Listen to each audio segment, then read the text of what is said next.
Okay guys, we're back again. This is part 2 of the first video of the iPhone X. Like I said, the phone was not restoring, and the phone um, was boot looping right after startup. Um, so we decided, like I said, in that video I mentioned that this was a bad sensor, proximity sensor and slash ear speaker, because this is all one piece. And this is what the sensor looks like. This is an iPhone XS. Now, even though there's the same size, give or take, with the X, um, Apple seems to not like having the same parts for the same phone. So in this case, you would have to make sure that you have your specific proximity sensor, if that's what you want to do, and change it. Because like I said, if you have a X, you have to have the sensor for the X. If you have the XS, then you gotta make sure it's compatible with the XS. But like I said, in that video, the phone was open, or I showed you how to open it, and I still have the device open and ready to be serviced.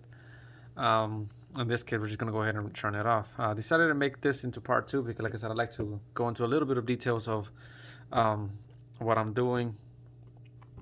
And I apologize, like I said, if y'all feel like I'm explaining too much, but there are people doing this every day, and they want to get informed.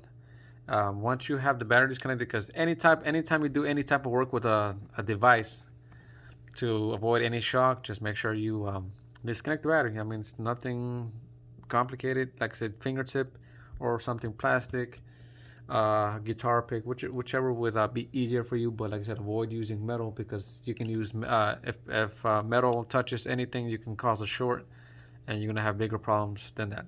Okay, we're just gonna remove the screen. Two cables, easy, left and right. We're just gonna start with the. Then we're just gonna pry too. Let me be a little more professional here. Get my handy dandy pry tool. And you can see this one is a little professional grade because I have the setting. Every time you pry this up, make sure this one is sitting flush. I can tell you a lot of more often than not that gets disconnected also. There we go. Once you have those two disconnected, loosen the glue. I'm gonna replace the glue on this one anyways. Really no point.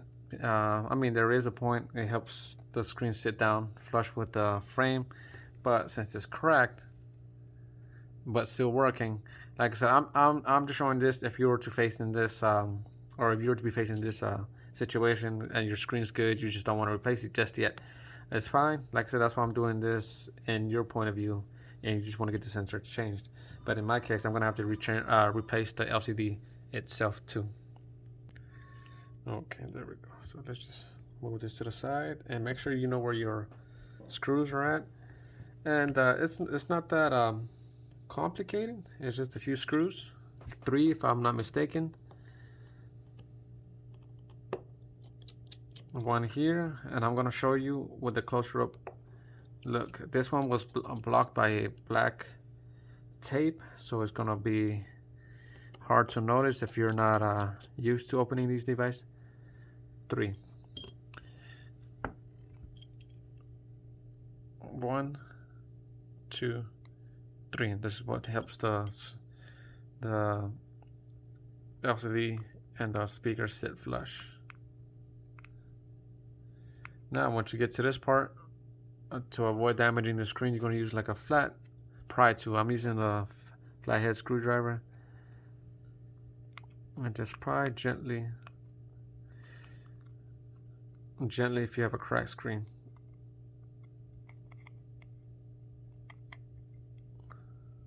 Rather than prying on the screen, I actually lift with a little bit of force, so that way I don't do too much on the LCD. Got that out. So you got to make sure that you get this one out, and once you have that out, wiggle this one out. Oh dang, I thought I'm in camera view. There we go. pry it up. Like I said, if you missed that, I'm not sure if it was recording, but you just, once you get underneath here, just lift up rather than prying on using the screen to lift it up. I usually just lift up along with the cable. This to avoid any cracks that might happen if you use the screen as a lift or put the pressure against the screen. Like I'm still going to test the ear speaker out, make sure it's not the ear speaker. But if you're just trying to replace it anyways, hey, that's you. The only downside is you ain't gonna get Face ID. But I'm gonna test it out. Yeah, all you have to do to test it out is just pretty much replace the solder these two joints on here, as you see, onto the new one. I'm going to check the ear speaker. But if you, like I said, if you're just trying to get to it and just trying to get it repaired, okay, let's go. You're gonna put the proximity sensor the same way this one is facing. So you're gonna have to fold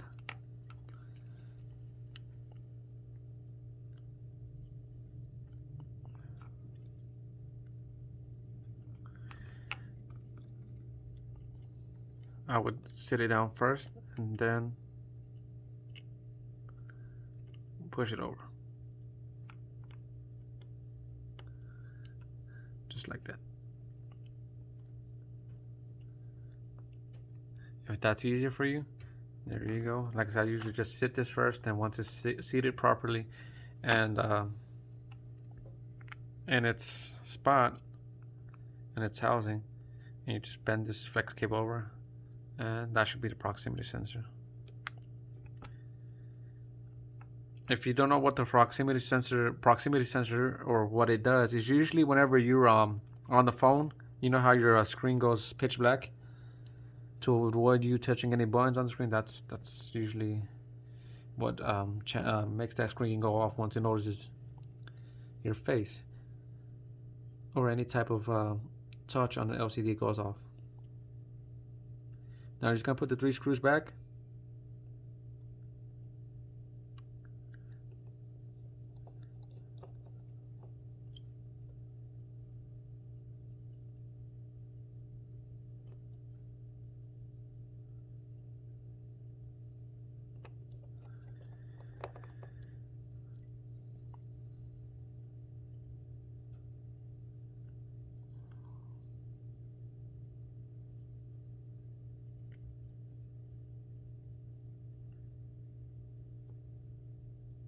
It's a little too quiet now.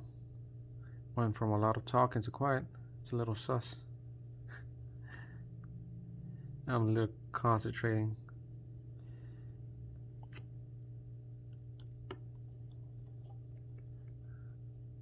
I thought it was.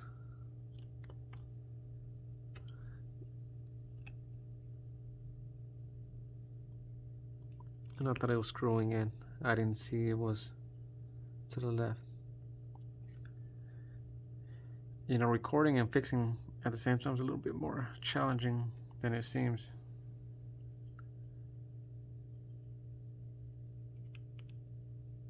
Let's see if we get it this time. There we go. Locked in, nice and snug.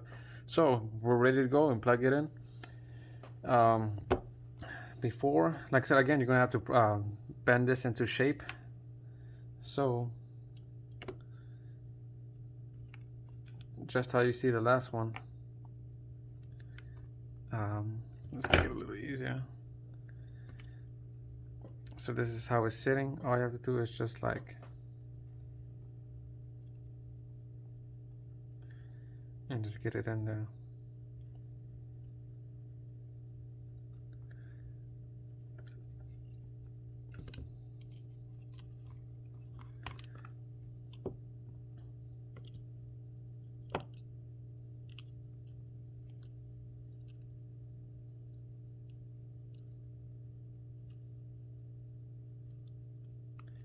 Bend that a little.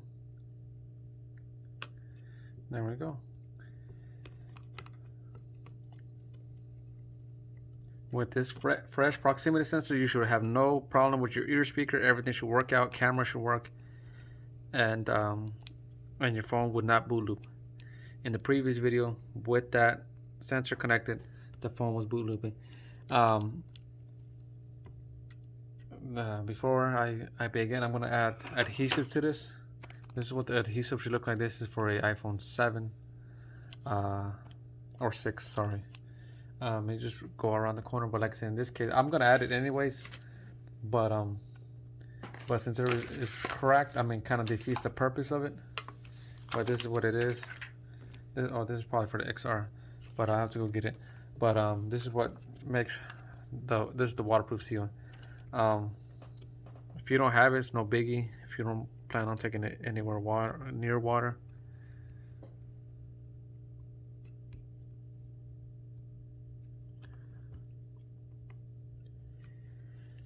But if you just say nope, screw it, let's just go ahead and add it.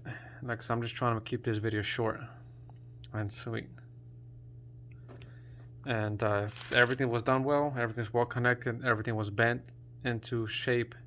It wasn't as hard as you see me bend the cables in your speaker. The phone should just power right on. No issues. The only thing it's going to tell you is probably the Face ID is disabled. But I'm at the main menu or the start menu, and I have to sign in. And that's all you have to do.